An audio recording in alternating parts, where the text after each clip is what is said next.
وأنا حاب بس أضيف حاجة معينة، إنه أعتذر لجمهور الاتحاد عن أي إخفاقات في الفترة السابقة، وإن شاء الله يعني بإذن واحد أحد إنه مع القرون يتغير الفريق، ونعودهم إن شاء الله الموسم القادم حيشوفوا فريقهم غير، يعني فريق من ناحية اللاعبين الأجانب، من ناحية المدرب، من ناحية المعسكر، من ناحية ملعب الفريق اللي الآن في النادي، يعني في حتكون نقلة نوعية لنادي الاتحاد بإذن واحد أحد. نسمع كثير، هذا سؤالي الأخير لك، نسمع كثير عن كانت ميزانية مفتوحة لإبراهيم البلوي أعلنها الأستاذ منصور البلوي.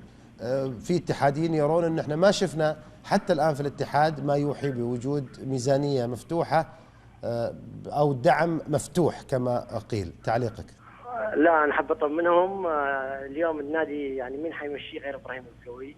من عهد، من معسكرات، من رواتب يعني اللاعبين الفريق الأول، من مكافآت، ولكن صعب جدا أن كل ما حدفع ريال حصرح أني دفعت.